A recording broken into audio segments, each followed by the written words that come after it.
Hello, selamat datang kembali ke channel saya ASB Learning English dalam video strategi menguasai TOEFL dengan saya Amrullah Salim Banurea sebagai tutor Anda pada hari ini.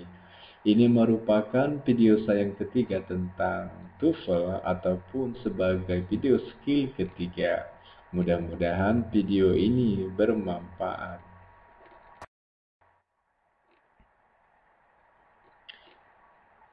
Sekarang kita pada video skill ketiga, yaitu be careful of a positive atau hati-hati dengan a positive.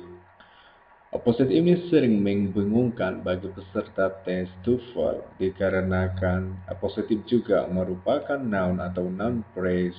Seringkali mengalami kesalahan-kesalahan dalam mengenal a positive.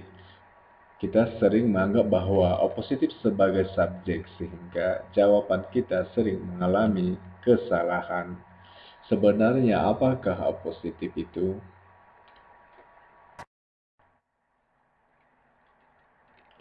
Sebenarnya positif itu adalah kata benda yang kadang dia muncul sebelum dan sesudah kata benda lain yang pada sebenarnya yang memiliki pengertian yang sama. Dalam arti kata, positif ini adalah tambahan makna atau penjelas. Coba kita perhatikan pada kalimat ini. Sally, the best student in the class, got an A on the exam. Di sini ada kata-kata Sally dan ada the best student in the class. Sebenarnya the best student in the class ini adalah penjelasan dari kata Sally.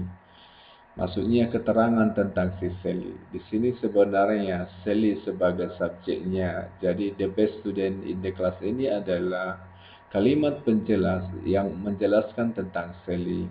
Nah, ingat bahwasannya positif selalu berupa noun dan noun perasa noun maksud saya, dan dia tidak pernah memiliki kata kerja.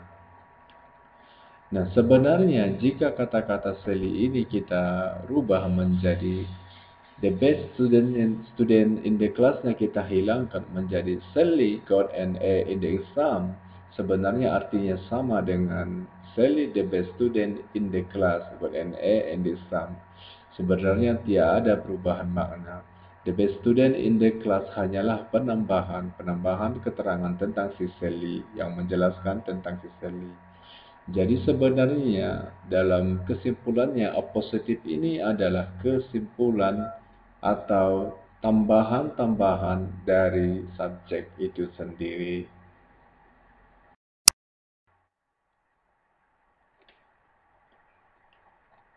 Nah, sekarang untuk memahami tentang positif, mari kita perhatikan tentang contoh soal berikut ini. Di sini ada sebuah soal, yaitu di sini ada blank yang akan kita isi, kemudian George is attending in the lecture. Nah, di sini kita perhatikan bahwasanya George merupakan sebagai positif karena dia berada di tengah-tengah atau koma antara dua koma, jadi dia merupakan positif yang fungsinya menjelaskan tentang noun atau subjek. Kemudian di sini ada is attending sebagai verb, is merupakan verb, attending merupakan present participle. Nah, di sini kita lihat bahwasannya kalimat ini adalah masih salah karena dia tidak memiliki subjek. Jadi kita harus mencari subjeknya. Kalimat ini masih salah karena kehilangan subjek. Nah, sekarang mari kita perhatikan pada pilihan A, B, C, dan D yang mana merupakan subjek. Yang perlu diingat untuk mengerjakan soal ini adalah bahwasannya subjek itu selalu berupa noun atau kata benda. Coba kita perhatikan pada A, right now itu merupakan tidak kata benda sehingga dia tidak bisa menjadi subjek.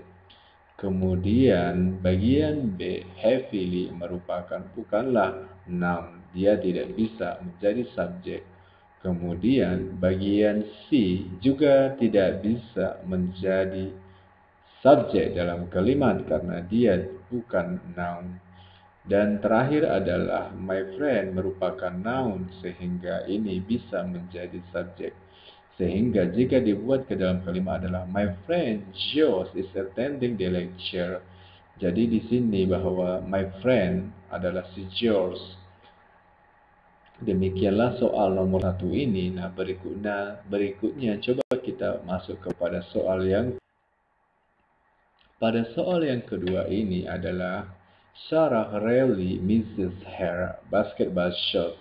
Maksudnya di sini coba kita perhatikan, ingat di dalam bahasa Inggris tetap kita ingat bahwa soal-soal topologi yang pertama yang kita tentukan adalah subjek kemudian verb. Nah, sekarang kita pertama mencari subjek. Di sini sebagai subjek adalah Sarah. Dia bukanlah apositif, dia adalah subjek dikarenakan dia tidak ada koma. Jadi, kemudian subjeknya sudah kita temukan. Nah, sekarang coba kita mencari yang mana sebagai verb. Yang verbnya adalah misses, yaitu verb di sini sebagai kata kerjanya. Nah, sebenarnya kalimat ini sudah benar, sudah memenuhi kriteria subjek, satu subjek dan satu verb. Kalimat ini sebenarnya sudah benar. Tetapi di sini ada yang kosong yang kita isi, yaitu adalah positif. Karena di sini ada koma. Nah, coba kita perhatikan pada A, bagian E, an excellent basketball player. Nah, ini merupakan jawabannya. Kenapa A jawabannya? Kenapa tidak B? Nah, coba kita perhatikan B. Apa kesalahan yang ada pada B? Yang kesalahan pada B adalah a basketball player is, ada kata-kata is sebagai verb. Kita sudah bicarakan bahwasannya a positif bukanlah atau tidak bisa memiliki be atau verb. Kemudian bagian C, Sarah is and dia juga memiliki is sehingga dia adalah salah. Kemudian bagian D, her excellent basketball play. Ini merupakan salah juga karena dia ada kata-kata play sebagai verb. Jadi yang betul jawabannya adalah A, an excellent basketball player. Sarah really misses her basketball shots. Itu adalah jawabannya. Nah, sekarang kita akan mengerjakan latihan-latihan, tapi sebelum mengerjakan latihan-latihan, coba perhatikan di sini. Kita ingat lagi pengertian dari positif sebelum kita mengerjakan latihan-latihan. Positif adalah sebuah noun yang bisa muncul sebelum atau sesudah noun yang lain, tetapi sebenarnya memiliki maksud atau arti yang sama. Dan yang perlu diingat bahwasannya positif tidak bisa menjadi subjek. Nah, sekarang coba kita perhatikan di sini tentang positif. Ini ada beberapa struktur, ada dua struktur positif. Di sini yang pertama adalah Tom really a good mechanic is fixing the car, di mana Tom sebagai subjek dan a really good mechanic sebagai positif, is fixing sebagai verb. Jadi Tom sebagai subjek, a really good mechanic sebagai a positive, dan is fixing sebagai verb. Ini adalah bentuk pertama dari a positive, di mana a positifnya itu berada sesudah subjek dan dia selalu berada di posisi di tengah koma. Ini yang perlu diingat. Yang kedua adalah a really good mechanic Tom is fixing the car. Sebenarnya ini memiliki makna dengan kalimat pertama. Jadi coba kita perhatikan, a really good mechanic juga adalah merupakan a positif yang posisinya di depan dan subjeknya adalah Tom yang berada di sesudah a positif, dan is fixing merupakan adalah verb. Jadi perlu diingat bahwasannya a positif inilah bentuknya, memiliki dua bentuk, terkadang dia sesudah subjek dan terkadang dia sebelum subjek. Dan yang perlu diingat bahwasannya dia selalu berada di koma ataupun ada koma sebagai pemisah. Nah, sekarang kita berlatih pada soal-soal. Di sini ada 10 soal yang akan kita kerjakan sehingga menambah pemahaman kita tentang appositive. Yang pertama adalah the son of the previous owner. The new owner is undertaking some fairly broad changes in the management policy. Nah, di sini yang perlu kita perhatikan, ingat bahwasannya pada skill pertama subjek dan verb. Jadi satu subjek dan satu verb. Mari kita perhatikan. The son of the previous owner, ini ada koma dan di sini dia tidak bisa menjadi sebuah subjek. Jadi ini merupakan bagian dari appositive. Kemudian the new owner. The new owner merupakan adalah noun sehingga dia bisa dijadikan subjek dalam kalimat. Berikutnya kita cari subjeknya sudah kita temukan dan selanjutnya kita cari verb. Di sini ada is undertaking. Is undertaking adalah verb dikarenakan ada is sebagai verb be dan undertaking sebagai present participle.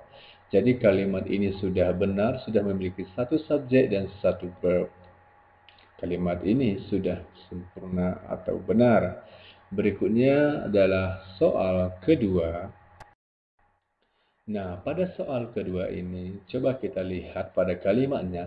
Last semester, a friend graduated cum laude from the university. Nah, last semester, coba kita perhatikan. Last semester ini adalah keterangan. Dia bukan noun sehingga walaupun ada koma, dia tidak appositive.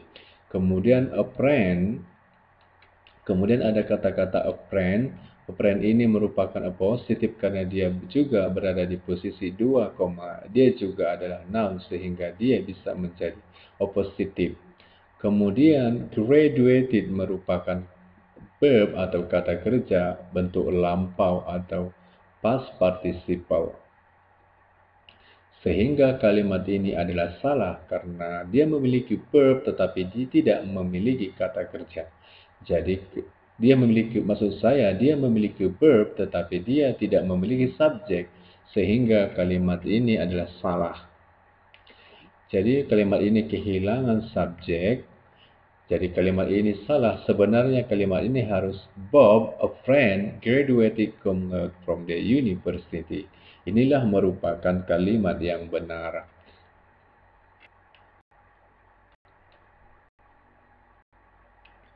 Kemudian soal berikutnya, ini adalah soal yang ketiga, yaitu Valentine's Day, February 14 is a special holiday for sweetheart. Jadi di sini kita lihat subjek dan verb.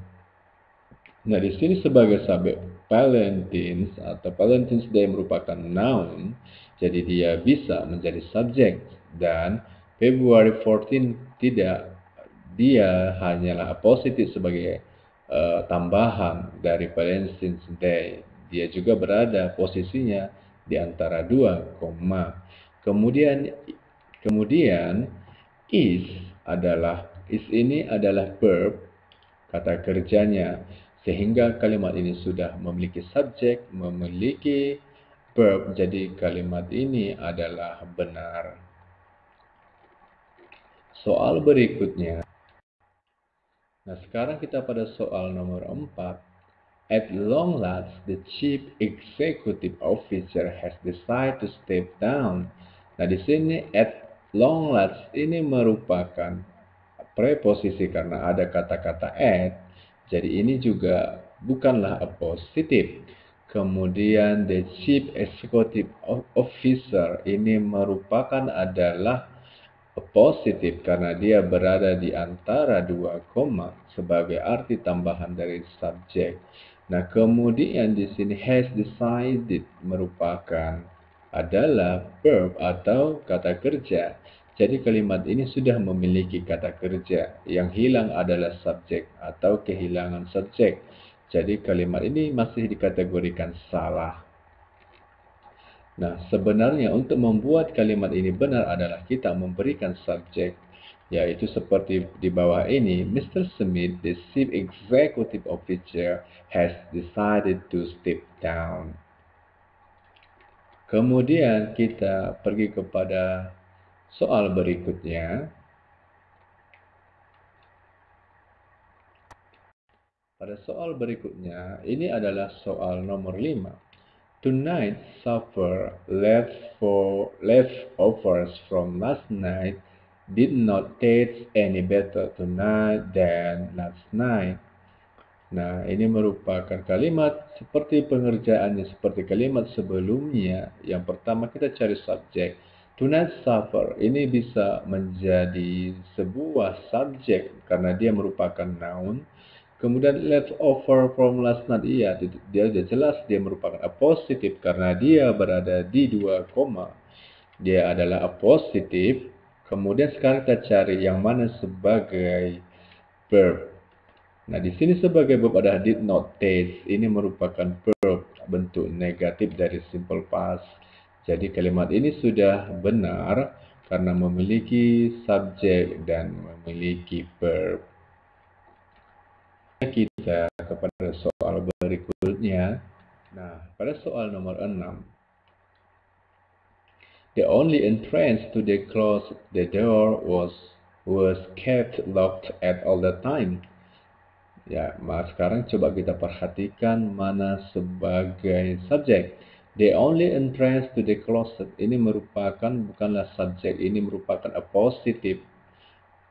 Kemudian the door adalah subjek karena ini merupakan noun. Was kept merupakan adalah verb karena ada kata-kata was dan merupakan verb of be dan kept merupakan kata kerja ketiga atau past participle. Jadi kalimat ini adalah memiliki satu subjek dan memiliki satu verb. Jadi kalimat ini sudah dianggap benar. Nah, sekarang soal nomor 7. In the cold of winter, a wall heating unit would not turn on. Ya, sekarang kita cari yang subjek. Nah, in the cold of winter ini merupakan tidak bisa menjadi subjek dan juga tidak bisa menjadi appositif. Ini merupakan preposisi, phrase, ditandai dengan ada kata-kata in sebagai preposisinya. Kemudian a wall heating unit ini merupakan a positif karena dia terletak di antara dua koma, jadi jelas ini merupakan dari a positif. Kemudian would not turn. Would not turn adalah verb. Would and turn merupakan kata kerja di mana would merupakan modal dan turn merupakan kata kerja asli atau verb one. Jadi would not turn bentuk negatifnya. Jadi merupakan verb atau kata kerja. Nah, di sini sudah memiliki verb sementara yang hilang adalah subjeknya. Jadi kalimat ini dah kehilangan subjek. Jadi dalam arti kata kalimat ini adalah salah. Kalimat ini akan benar jika kita memberikan subjek seperti di sini, the electric heater wall heating unit would not turn on. Batu kalimat ini benar setelah diberi subjek. Nah, sekarang kita pada soal ke-8. The new tile pattern yellow flowers on white background really brightens up the room. The new tile pattern, iya seperti pengerjaan soal sebelumnya, kita cari yang mana sebagai subjek. The new tile pattern ini merupakan adalah subjek karena dia bisa menjadi, karena dia adalah noun, jadi dia bisa menjadi subjek. Kemudian yellow flowers on the white background adalah a positif. Dia berada di antara dua koma sehingga dia menjadi a positif. Really merupakan adalah hanya penambahan keterangan. Kemudian brightens up merupakan adalah verb atau kata kerja. Jadi kalimat ini sudah benar, sudah memiliki subjek dan sudah memiliki kata kerja. Berikutnya adalah soal ke-9. The high-powered computer, the most powerful machine of its type, was finally Red did for use. Nah, sekarang kita perhatikan the high-powered computer ini merupakan subjek karena bisa menjadi subjek karena ini merupakan benda. Dia bisa jadi subjek. Kemudian the most powerful machine of its type, ada komanya. Jadi ini merupakan adalah positif. Ini adalah positif. Kemudian was final ready for use. Jadi di sini was sebagai verb kata kerjanya. Jadi kalimat ini sudah memiliki satu subjek, sudah memiliki satu verb. Apakah kalimat ini sudah benar? Belum, ternyata kalimat ini masih salah. Ada kekurangan, yaitu adalah missing koma, kehilangan koma pada the high power computer. Harus ada koma di sini sebelum the most powerful machine. Jadi kalimat ini kehilangan koma. Jadi kalimat ini masih salah. Kalimat ini akan benar jika kita buat the high power computer, koma, the most powerful machine of its type, baru kita buat koma lagi, was finally ready for use, baru dikatakan kalimat ini benar. Nah, sekarang soal ke-10 atau soal terakhir. Nah, kalimat ini sudah merupakan benar, jadi coba kita perhatikan kenapa benar. A long time friend and confident, ini merupakan adalah a positif. Ya, ini bukan a positif. Kemudian the psychologist ini merupakan adalah subjek, jelas ini merupakan subjek karena ada verb di depannya was, jadi sudah jelas dia adalah subjek. Kemudian invited ini sebagai kata kerja atau part of verb dari was, yaitu kedua-duanya merupakan satu to be, yaitu verb of be, dan satu merupakan kata kerja. Jadi ini merupakan kalimat sudah benar ada subjek. Often ini hanyalah sebagai penambah, itu adverb. Jadi a long time friend and confident ini merupakan sebagai a positive, dan the psychologist merupakan subjek, was invited sebagai verb.